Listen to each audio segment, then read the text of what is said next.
कश्मीर बदमनी जे चढ़ियल कश्मीर शहर ईद वेझो अचण बावजूद वीरानी जो ॾेख ॾेई रहियो आहे। माण्हू ख़ौफ़ जे करे घरां बि नथा निकिरी सघनि।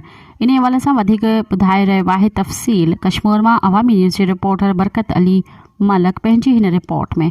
मौजूद आहियूं कश्मीर मेन बाज़ार में। एक तरफ़ बदमनी, ॿिए तरफ़ जेको महंगाई तरफ़ जेको आहे कश्मीर जेको आहे वीरान पेश नज़र अचे त कश्मीर जे इलाइक़े वासियुनि ॻाल्हि ॿोल कोई हुन छा चवणो आहे? साईं मुंहिंजा तव्हां ॾिसो था त कश्मीर ज़िलो, घोटकी ज़िलो, शिकारपुर ज़िलो, जैकमाबाद ज़िलो सभु बिल्कुलु बदनमानी ते अरूज ते आहे।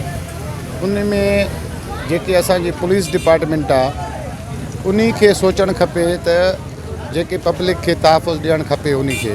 ऐं असां रिक्वेस्ट कयूं था पंहिंजे CM साहिब खे बि, असांजो होम मिनिस्टर लंजार साहिब खे बि त बराए महिरबानी हिन शहर ते गौर कयो वञे। ऐं असांजा जेके मां पाकिस्तान पीपल्स पार्टी जो जनरल सेक्रेटरी आहे तालके जो, त मां पंहिंजे MNAs MPs खे बि इहो रिक्वेस्ट थो कयां त बराए महिरबानी हिन शहरनि ते गौर कयो वञे जीअं माण्हू सुख जो साह खणनि। महंगाई ॾाढी मतिलबु अरूज ते पहुची वई आहे ऐं तमामु जेके आहे बदनज़मी थी आहे, जेको त माण्हू खे फुल लुट करनि था। ऐं जेको आहे त ईद जो मतिलबु मौक़ो आहे, कोई बि माण्हू शहर में बाज़ार में तव्हां ॾिसो था वेरान लॻियूं पियूं आहिनि, घटी खाली आहे, एतिरो माण्हू वटि पैसो कोन्हे। मतिलबु कि माण्हू घरनि को निकिरण बि मतिलबु महफ़ूज़ न आहिनि, जो घरां निकिरनि था बि परेशान आहिनि त सही सलामत सां घर पहुची सघूं।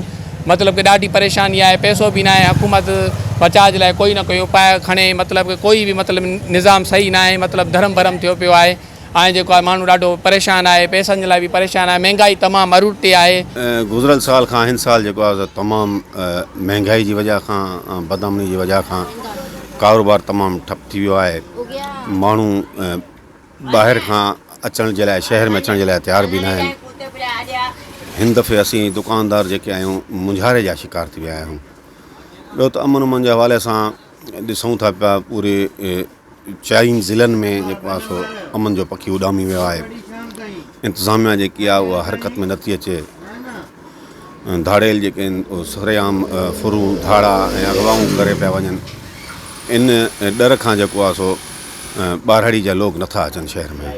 कारोबार घणो डाउन थियल आहे अॻिले साल खां हिन साल। मज़ीद ख़बरनि ऐं तफ़सीलात लाइ विज़िट कयो असांजी वेबसाइट www.awamiNewsHD.com ऐं ॾिसंदा रहो अवामी न्यूज़ HD।